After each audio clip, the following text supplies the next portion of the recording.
Bon, avec quoi je vais battre cet ennemi? Ouais, c'est pas terrible. Il y a quoi de ce côté-là? Ah! Ouais! Avengers!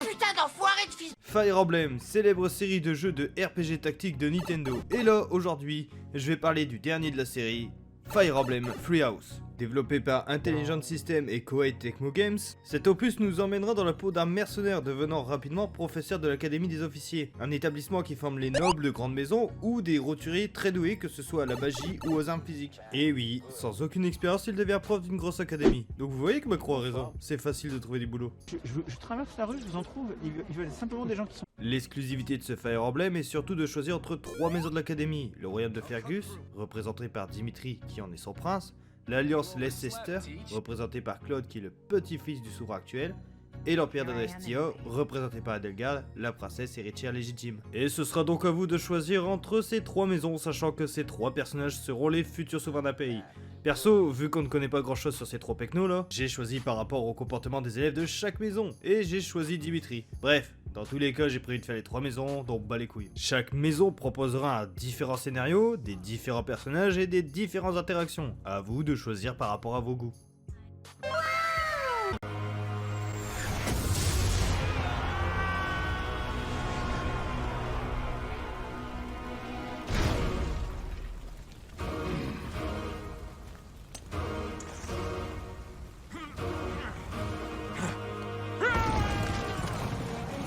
Eh bien, il commence fort en action et en badasserie ce Fire Emblem. Ah oui, parce que la première chose qui m'a fait hausser les sourcils, c'est bien cette ambiance d'animé japonais. Les musiques, les dessins, les doublages sont excellents et rendent particulièrement chaque cinématique captivante. En plus de renforcer l'émotion que peut dégager les personnages, les effets sonores et l'animation sont loin d'être dégueux. C'est simple, je me croyais devant un bon animé devant chacune de ces cinématiques. Ça fait réellement plaisir de voir cette direction artistique.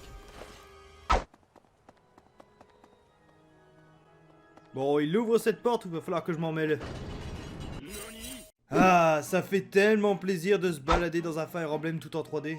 Voir les parties de soutien entre nos élèves avec des animations, des voix, ça fait un certain rapprochement avec eux justement. Toute l'animation 3D en combat, des coups critiques, des petits moments de victoire de nos troupes a été améliorée. Oui, car j'ai commencé Fire Emblem à partir de Awakening sur 3DS. Quoi? Seulement à partir de là? Ouais. Oh ça va, je pouvais pas avoir tous les jeux que je voulais à l'époque, faites pas chier. En même temps c'est normal, on est sur Switch, la console est bien plus puissante qu'une simple Nintendo 3DS. Mais j'ai tellement espéré ce moment depuis que je joue à Fire Emblem que je le mets en point positif. Et après tout c'est mon test, je fais ce que je veux en fait. Si ça vous plaît pas, c'est la même chose. Un des points que j'ai le plus aimé dans ce Fire Emblem est le fait de faire ce qu'on veut dans plusieurs choses. Vous voyez, elle, c'est Mercedes, gentille et très féminine. Toujours souriante et veut toujours aider le plus de gens possible sans avoir recours à la violence. Elle a le caractère et les passifs d'une hileuse. Mais j'en ai rien à foutre. Je la claque dans une grosse armure avec une grosse hache et elle va en front lane. Hein quoi, tu veux manier la hache toi? Mais rien à foutre, t'es petit et timide, tu prends ton arc et tu lances tes projectiles à 3 km du fight. Je veux des bonhommes moi. Mais arrête, tu viens juste de casser le cliché en mettant Mercedes en... Mais j'en ai rien à foutre. Vous pouvez configurer aussi leurs objectifs à atteindre en cours. Par exemple, j'ai mis pratiquement tous mes élèves sur la foi. Foi, magie blanche, soins, tout ça. Pour qu'ils puissent se soigner après beaucoup de fights. Comme ça m'évite de trop dépenser dans des potions. Moi, je me suis fait un petit délire de combattre avec Félix à l'épée lors des séquences de bataille et lui faire apprendre la science en cours. Pour qu'il puisse devenir un fossoyeur. Un mec qui dégomme les gens au corps à corps, mais aussi à distance par la magie. Putain, mais regardez-moi comment il est badass. Ah là là, quel bel homme, hein. Quoi? Qu'est-ce que tu viens de dire? La gestion du planning c'est pareil, chaque fin de semaine vous allez devoir faire une activité entre quartier libre, qui vous permettra de vous balader dans le monastère, le séminaire pour participer à un cours supplémentaire pour renforcer vos compétences, les batailles donc les combats, et enfin se reposer pour augmenter globalement le moral des élèves, et pour recharger votre relique du héros. Ah, l'ensemble de la classe veut aller faire du quartier libre. Bon ok, on va aller faire une bataille alors. J'ai aussi aimé le fait qu'il y ait beaucoup de petites choses à gérer, comme la dégradation des armes, qui vous oblige à soit racheter, soit la réparer, ou encore l'améliorer. les motivations des élèves, toujours la surveiller pour qu'elle soit la plus haute possible, ça vous permettra de donner un maximum de cours et donc de profiter d'un maximum de buffs de compétences. Adaptez la meilleure escouade à vos élèves et devoir ensuite la régénérer quand elle se fatigue. Surveillez les boutiques pour obtenir des objets qui pourraient buffer votre force ou obtenir des passifs qui combleraient les défauts de certains persos. Les capacités en combat, à ne pas en abuser au mauvais moment, pour ne pas briser votre arme et vous retrouver comme un con avec une lance cassée. Bien répartir vos activités en fin de semaine car certaines quêtes secondaires ne sont disponibles que certains jours. Et là vous vous dites, ben, c'est un RPG, c'est normal. Ouais mais c'est réussi et je tiens à l'affirmer, beaucoup de RPG de nos jours facilitent ce genre de gestion je trouve. Bon, c'est bien beau tout ça, mais là je vais rentrer dans le vif du sujet, les batailles et les combats. Et ben ce Fire Emblem n'échappe pas à la règle, c'est toujours aussi bon. C'est détaillé, comme prévisualiser avant le combat les dégâts qu'on peut encaisser ou donner. Si votre attaque sera à double coup, on peut voir les zones que nous ou que l'ennemi peut atteindre. Le jeu nous oblige tout le temps à bien regarder la map de fond en comble pour bien placer nos soldats par rapport au positionnement des troupes ennemies. Ça permet de bien réfléchir à vos futures stratégies ou à vos futurs contres, car malgré la disparition du triangle des armes, il reste encore beaucoup de troupes qui en contre une autre. Les chevaliers Pégases contre les mages, qui eux contre les tanks, qui eux peuvent encaisser des attaques simples comme les archers ou les épéistes, archers qui contre les chevaliers Pégases et qui se font eux-mêmes contrer par un corps à corps. Putain, rien compris moi. Et deux nouveautés viennent agrandir les multiples manières de mener une attaque. Les compétences activables, comme les assauts aériens pour les lanciers, ou les brise-casques pour les haches qui permettent de mettre de gros dégâts aux troupes en armure. Et les escouades que vous pouvez assigner à toutes vos troupes qui vous permettra d'avoir des passifs supplémentaires comme des attaques de magie de zone, des attaques qui empêchent de faire avancer au prochain tour, des soins de zone, etc. Le jeu a mis aussi la possibilité de remonter le temps en combat. Ouais. Je préfère vous en parler plus tard. Moi, ce que j'ai vraiment adoré, c'est cet ajout de boss sur la map. Des colosses munis de 4 boucliers représentés par des cases qui peuvent atteindre jusqu'à 2 à 3 barres de vie, qui envoient des pralines dans la gueule, même à distance.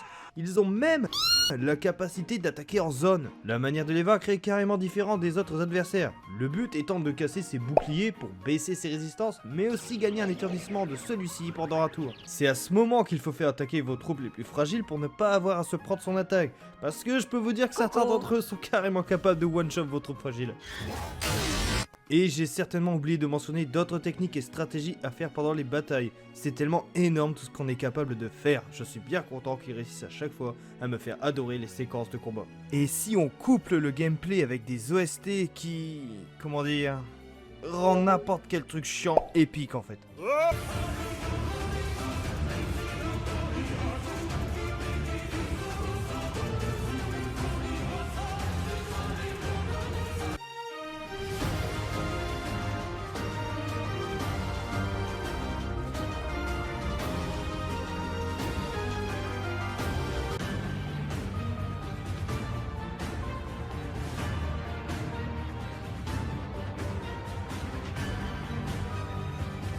Et il n'y a pas que dans les combats, dans les dialogues ou dans les cinématiques, ça colle toujours parfaitement à la situation. Ça, c'est le genre de série de jeux où si je commence à faire une playlist de toutes les musiques que j'adore, il me faudrait la vie entière pour la terminer. Et pour finir sur le chapitre bataille et combat, ce Fire Emblem propose des quêtes annexes, entre guillemets, parce que ces quêtes, c'est plus que faire des combats à l'arrache pour faire monter le niveau de tous vos persos et gagner un petit sac de gold puant là.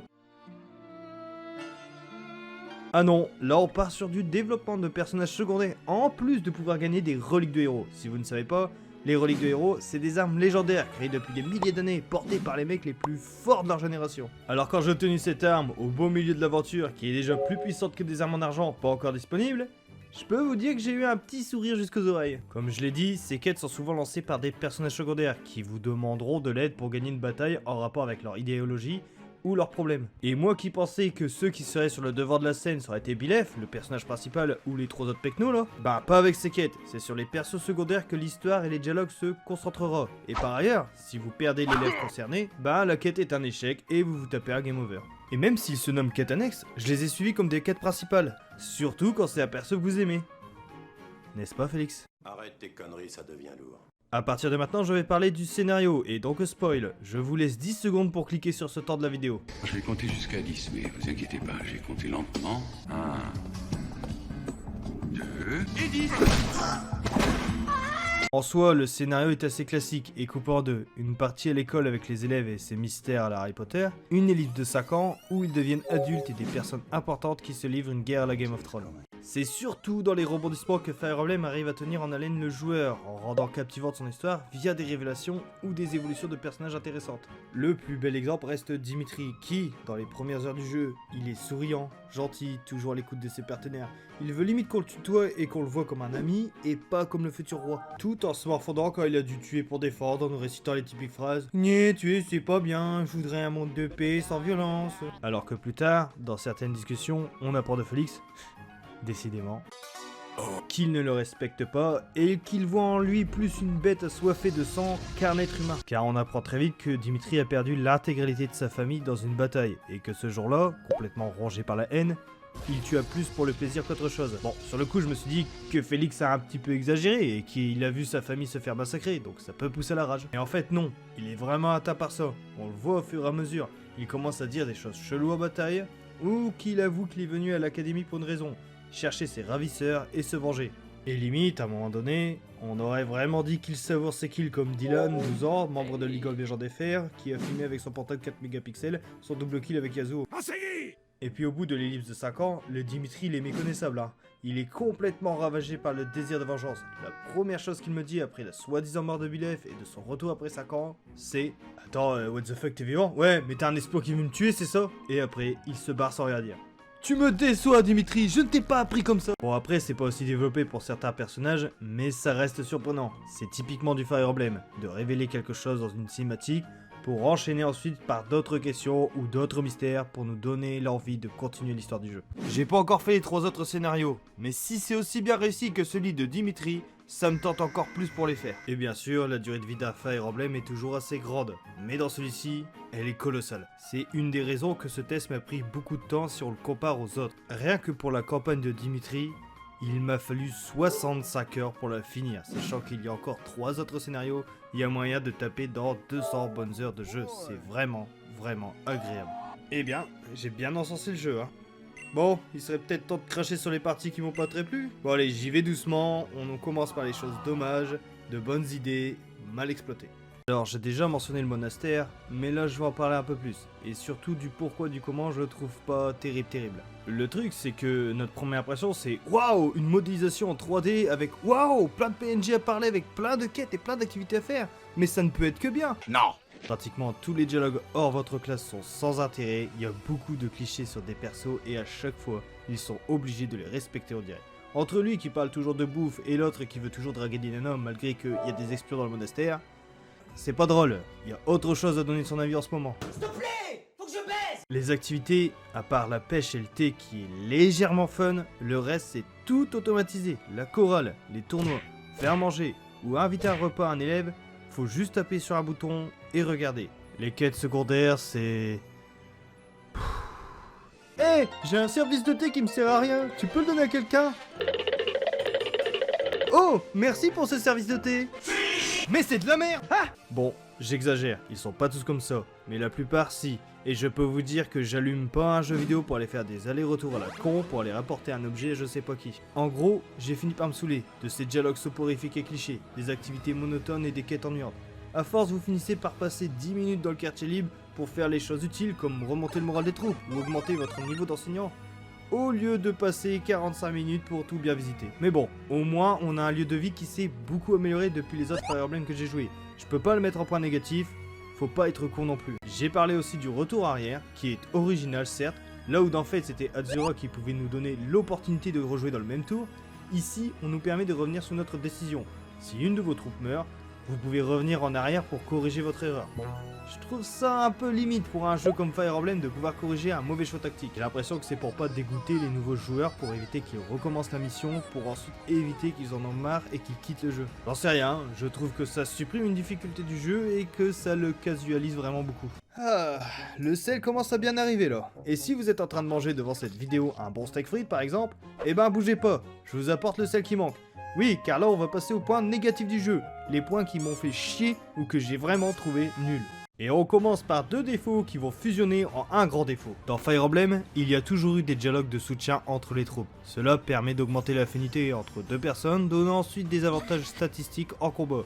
Si les 2 troupes se trouvent côte à côte, ils verront leur chance de coup critique augmenter ou leur force. Du coup, on passe par des phases où les 2 unités parlent entre eux. Parfois c'est amusant, parfois c'est révélateur, Et parfois ça peut vraiment être ennuyant. Là où dans les deux Fire Emblem que j'ai fait, je trouvais que 80% des dialogues étaient intéressants, dans celui-ci on peut le baisser de 20%. Le plus bel exemple sont les soutiens entre Ash et Annette, qui sont un peu les deux intellos de la classe, où beaucoup de leurs discussions se résument à parler de cours, et à certains moments c'est un peu cucu. Vous voyez, on s'amuse en apprenant, oui, merci Dora. Génial! Très bien! Et le deuxième défaut, c'est ses mises en scène 3D. Les visages sont vraiment stoïques et n'affirment pas beaucoup d'émotions. On a vraiment l'impression que ce sont deux robots qui parlent. Beaucoup de gestuels ont été recyclés, c'est toujours les mêmes mouvements de caméra, et beaucoup d'actions comme manger ou donner un coup d'épée n'ont même pas été animées. On sent vraiment qu'ils ont mis le strict minimum. Alors, si je prends cette animation limite avec ces dialogues ennuyants et que je sais que j'en ai 3-4 à faire, c'est nul! J'avais juste envie de m'endormir ou de marteler le bouton on ma manette pour skip l'interaction. J'avais pas trop envie de cracher là-dessus car il est possible qu'ils ont mis moins d'animation à cause de la mémoire de la console. Il y a quand même 4 scénarios différents et ça prend de la place. Mais je peux vous dire qu'il y a des moments où je luttais pour pas fermer les yeux. Pour continuer de parler de cette bande de ploucs, je trouve que beaucoup de leur design et leur comportement sont très clichés. Deidou, c'est typiquement le vassal grand et fort qui s'inquiète de chaque mouvement que fait son souverain. Mercedes, c'est la healeuse, toujours souriante et bien pensante, qui ne sait pas manier une épée parce que paix dans le monde, mais qui a réussi à rentrer à l'académie là où on trouve les plus grands prometteurs dans l'art de la magie et des armes physiques. Va savoir comment on l'a fait. Sylvain, lui, c'est le mec décontracté et beau gosse qui veut draguer chaque fille qui lui jette un regard.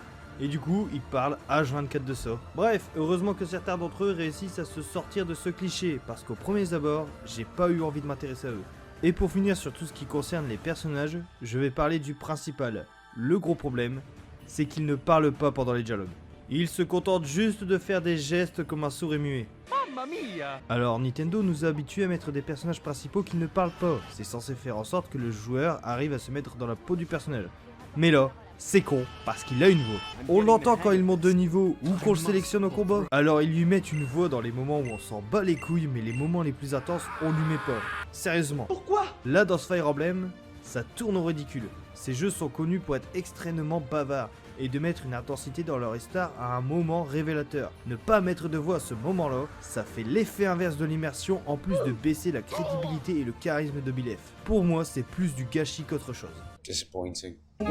Une autre chose qui est Disappointing. et où beaucoup de gens ont pesté, c'est les graphismes. Habituellement, j'en ai un peu rien à foutre, je préfère le gameplay et la difficulté dans un jeu. Mais là, ils sont très en dessous de ce qui est capable une Switch. Quand on voit Breath of the Wild sorti 2 ans avant Fire Emblem, Super Smash Bros Ultimate 6 mois avant, ou encore Luigi Mansion 3 3 mois après, il y a quand même une sacrée différence. Il y a énormément de clipping.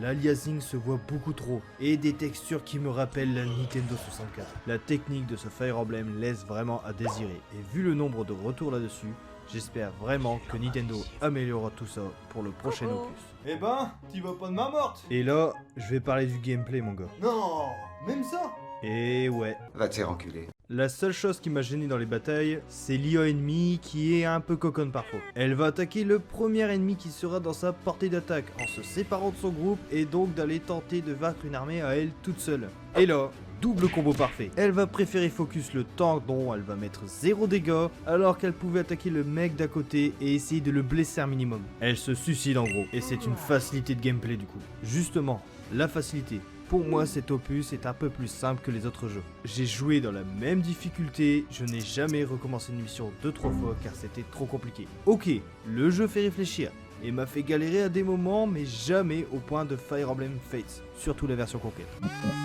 Après, c'est peut-être moi qui deviens assez bon sur cette série de jeux, qui sait, mais pour l'instant, c'est mon impression.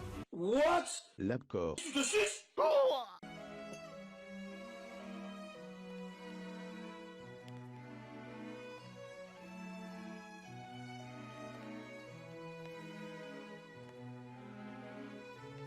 Ah, je suis fier de mes élèves, ils ont le rinte dans la peau. Ah ouais? Et vous l'avez professeur? Allez, on va aller tester ça. Non, déconne pas, Claude. Il est con. Non, mais allez, arrête ça. Mais lâche-moi putain. Mais le rint du jeu, tiens. C'est un point que j'ai trouvé un poil trop lent. Vous vous souvenez du tuto de Red Dead Redemption 2? C'était long. Bah, ce Fire Emblem, c'est à peu près au même niveau. Au début, il y a beaucoup trop d'informations qui nous sont données. Regardez-moi ce bordel. On va lire ça pendant 10 minutes pour finalement enchaîner sur des quêtes et des batailles secondaires. Vraiment, trop tenu par la main. Et ça pendant un bon moment. J'ai même lâché le jeu au départ pour vous dire. Et d'un autre sens, je trouve ça dommage de ne pas avoir accéléré le rythme vers la fin du jeu quand la hype de l'histoire est à son summum. Alors qu'on est en train d'envahir une région, les mecs prennent quand même le temps de retourner à leur monastère pour faire des cours pendant un mois. Bon, déjà c'est incohérent, t'es en guerre là mon pépère. Putain, c'est la même sensation que si vous serez fan de Marvel, que vous suivez les films pendant des années, et qu'au moment de la bataille finale, on va vous mettre une scène sur la fille de Stark qui est à l'école pour faire ses devoirs. Frustrant, hein?